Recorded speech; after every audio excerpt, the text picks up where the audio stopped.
శృంగార వైరస్ 8వ భాగం. నా డబ్బు వాడు నా పక్కన ఉన్నంతసేపే ఇస్తాను. నన్ను కాదని తప్పుకోవాలి అన్నప్పుడు రూపాయి కూడా ఇవ్వను. ఉంటే ఉంటాడు, పోతే పోతాడు. పెళ్లి చేసుకుని ఉన్నంతలో బ్రతుకుదాము అంటే వినని వాడిని ఇంతకంటే నేనేమీ చెయ్యలేను.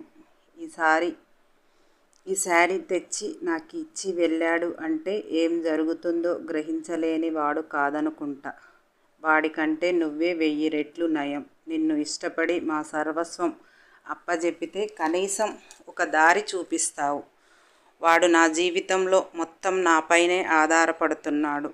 ఉంటే ఉంటాడు, పోతే పోతాడు అంటూ అమ్మాయికి అప్పుడే మందు ఇచ్చిన కిక్కు, టాబ్లెట్ వల్ల వచ్చిన వైరస్ మొత్తం కలిపి కైపుగా జిత్తు పెదవులను అందుకుంది. జిత్తు అందమైన అమ్మాయి తన అందాలు ధారబోస్తూ తన కోసం పరితపిస్తుంటే ప్రేమించిన వాడి కంటే కూడా వాడుకునే నేనే గొప్ప అనుకుంటుంది అంటే ఇక ఆ అమ్మాయి ఈ ఫీల్డ్లో వెనక ముందు ఆలోచించదు.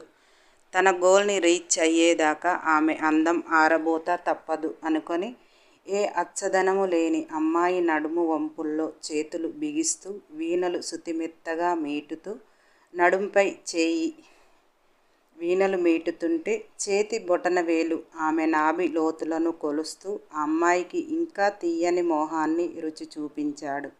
అమ్మాయి విరహంతో పెదవులు వదిలి జిత్తు తలను తన గుండెకు ఒత్తుకుని గట్టిగా బిగించేసింది. జిత్తు అమ్మాయిని అలానే ఎత్తుకొని పైకి లేచి అమ్మాయి పాదాలు అతని నడుము చుట్టూ వేసుకొని ఎర్రని బ్లౌజులో నుంచి తెల్లగా కనువిందు చేస్తున్న ఆమె హృదయ శిఖరాలను తడిముద్దులు అద్దుతూ అలానే బెడ్డుపై పడుకోబెట్టి తనపై వాలిపోతూ ఆమె చీరను తొలగించి ఒకరి వంటిపై ఒకరి వస్త్రాలు భారమని బరువని వాటిని తొలగిస్తూ మోయలేని మోహపు భారాలను తమ తనువులకు అప్పజెపుతూ సమయం ఎంత తీయగా గడిచిందో వారిని చూస్తున్న గదిగోడలకు తెలుసు. ఆ రూములో స్వర్గ సుఖాలు, తీపి బాధలు, మోయలేని వయసు భారాలు, తీరని తనువుల తాపాలు. ఆ వైరస్ వేడి ఇద్దరికీ తనువు భారాలను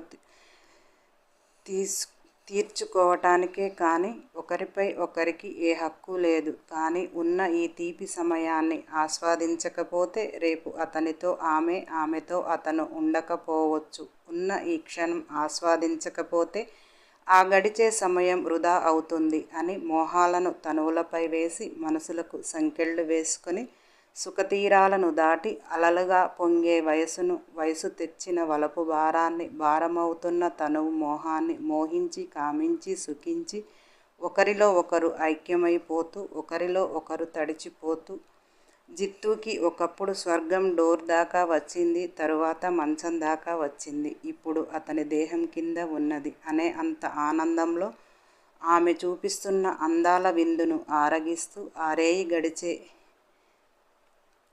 రేయి గడిస్తే ఇక ఈ జన్మకు అది ఉండదు ఏమో అనే ఆరాటంతోటి ఆవేశంతోటి ఆస్వాదిస్తున్నాడు. అమ్మాయి జీవితంలో సుఖతీరాలను చేరుతూ జీవితంలో ముందుకు నడవాలి అని మొదటి మెట్టులోనే తన నటనను మోహపు విందుగా మార్చి జిత్తుకి వడ్డిస్తుంది. ఇద్దరికి కూడా అమృతంతో చేసిన విందు భోజనం కంటే మహాపసందుగా జరిగినది. అంత అందాల విందును అందించిన ఆ అమ్మాయికి మరుసటి రోజు ఆ సినిమాలో హీరోయిన్గా ఛాన్స్ ఇప్పించాడు. జిత్తు చేతుల మీదుగా ఇద్దరు వెళ్ళి కూడా బాగా సక్సెస్ అయ్యారు అని ఆ రోజు నుంచి కూడా జిత్తుకి డబ్బుకు డబ్బు, విందు భోజనాలకు పసందుగా పెట్టడానికి అందమైన అమ్మాయిలు క్యూ కట్టారు. ఒకప్పుడు ఒక అమ్మాయి తన మీద పడితేనే చాలు అనుకున్న జిత్తుకి ఇప్పుడు ఒక నైట్కి ఎంతమంది అమ్మాయిలు రెడీగా ఉంటున్నారు. అతను ఇష్టంగా ఏరి కోరి సెలెక్ట్ చేసుకొని ఆనందిస్తున్నాడు. అలా జిత్తు డబ్బు దర్పంతో హోదా వచ్చింది. ఇండస్ట్రీలో ఒక పేరు గోల్డెన్ హ్యాండ్ అని. బడాబాబులకు జిత్తు ఒక అమృత భాండాగారాన్ని ఇచ్చే సాధనమే అయ్యాడు. అలా జిత్తు నుంచి జితేందర్ గారు అయ్యారు. అందరికీ జితేందర్ అంటే గోల్డెన్ హ్యాండ్ అని మాత్రమే తెలుసు. జిత్తు చేసే మాయలు మంత్రాలు బయటికి రావు, బయట పడవు. జీవితం 3 పువ్వులు 6 కాయలుగా జరిగిపోతుంది. రూపాయి పెట్టకుండా ఆడపిల్లలు ఎగబడుతున్నారు. తను లీగల్గా చేసే పనుల కంటే ఇన్లీగల్గా వచ్చే డబ్బు అధికం. జిత్తు ఒకప్పుడు తన బెడ్రూమే స్వర్గసీమ అనుకున్నాడు. ఇప్పుడు తన లైఫే ఒక స్వర్గసీమలా అయినది. అలా చాలా ఆనందంగా గడిచిపోతున్న అతని జీవితంలోకి దీక్షిత ఒక మాదిరి టౌన్లో ఉంటున్న ఒక మధ్యతరగతి పిల్ల. ఇంటర్ చదివే రోజుల్లో ఒక అబ్బాయిని ప్రాణంగా ప్రేమించింది. ఆ అబ్బాయి కూడా దీక్షని ప్రాణంగా ప్రేమించాడు. ఇద్దరూ ఒకరికొకరు ఇష్టపడ్డారు. జీవితంలో ఇద్దరూ ఒకటి కావాలి అనుకున్నారు. అబ్బాయిది కూడా అదే ఊరు కావటం దీక్షను ఇంటర్ తర్వాత చదువు బంద్ చేపించి ఇంట్లో ఉంచారు.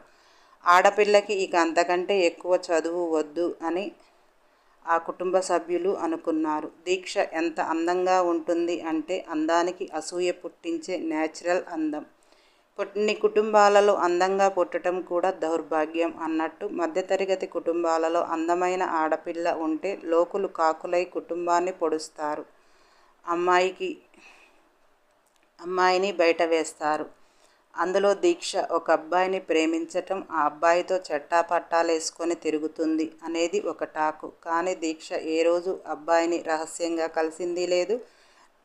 వాళ్ళ 4 సంవత్సరాల ప్రేమలో అబ్బాయిని తాకింది లేదు. ఆ అబ్బాయిని తాకనిచ్చింది లేదు. అయినా కానీ లోకులు కాకులు కదా, పొడిచి పొడిచి చంపేస్తున్నారు. ఇక దీక్ష మీద వస్తున్న పుకార్లు కుటుంబ సభ్యులు అంతా కలిసి ఎన్ని సంబంధాలను చూసినా కానీ ఒకటి కూడా సెట్ అవ్వటం లేదు. దీక్షను ప్రేమించిన అబ్బాయికి చదువు పూర్తి కాలేదు. ఇంట్లో దీక్షకు సంబంధాలు చూస్తున్నారు. దీక్ష ఆ అబ్బాయిని మనం ఎటైనా వెళ్ళి పెళ్లి చేసుకుందాం, ఏదో రకంగా బ్రతకవచ్చు అని ఎన్నోసార్లు చెప్పింది. కానీ ఆ అబ్బాయి కుటుంబ సభ్యులు దీక్షను చేసుకోవటానికి ఇంట్లో ఒప్పుకోవటం లేదని దీక్షకు చెప్పలేకపోతున్నాడు. ఆల్రెడీ ఆ విషయం ఆ అబ్బాయి కుటుంబంలో తెలిసింది. ఆ అబ్బాయిని కట్టుబందుల్లో పెట్టారు.